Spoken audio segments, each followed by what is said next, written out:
পৃথিবী দাঁড়িয়ে আছে। আজকে আমাদের এই দেশে কিছু কিছু ছাত্রদেরকে ভুল বুঝিয়ে তাদেরকে বিপদগামী করা হচ্ছে, যার ফলে শিক্ষকদের মনে একটা আতঙ্ক কাজ করছে। আমাদের শিক্ষক বন্ধুরা তারা ক্লাসে দিতে ভয় পাচ্ছেন। আমরা এই সমাবেশ থেকে বলতে চাই, কোন দুর্নীতিবাদ শিক্ষকের পক্ষে আমরা নই। কোন দুর্নীতিবাদ অধ্যক্ষ, কোন সুপারিনটেন্ডেন্ট, কোন হেডমাস্টার তিনি দুর্নীতি করবেন আর আমরা তার পাশে দাঁড়াবো, এটা কখনো হতে পারে না। আমরা চাই যথাযথ আইনি প্রক্রিয়ার মাধ্যমে তাদের বিরুদ্ধে ব্যবস্থা নেবেন, কিন্তু তাকে অপমান করা, লাঞ্ছিত করার অধিকার কেউ তাকে রাখে না। রাষ্ট্রের আইন আছে, বর্তমান অন্তর্বর্তীকালীন সরকার আছেন, দেশে আইন আদালত আছে। আমরা মনে করি কেউ যদি অন্যায় করে থাকে তার অবশ্যই তার যথোপযুক্ত শাস্তি হওয়া দরকার।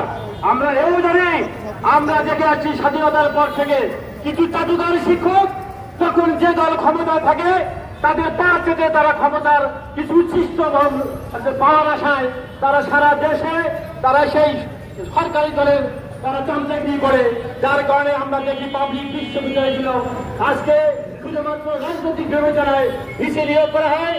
রাজনৈতিক বিবেচনায় সমস্ত বড় বড় শিক্ষা প্রতিষ্ঠানে অধ্যক্ষ, প্রধান শিক্ষক নিয়োগ করা হয়, কোন মেধার মূল্যায়ন হয় না।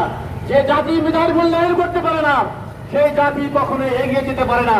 তাই আমরা বলতে চাই, এই সব যারা কতিপয় যারা জাদুকর স্বার্থান্বেষী শিক্ষক, যারা সবসময় যে দল ক্ষমতা থাকে তাদের পা চেটে তারা তাদের সুবিধা নিতে চায়, আমরা সেই শিক্ষকদের বিরুদ্ধে অবস্থান করছি।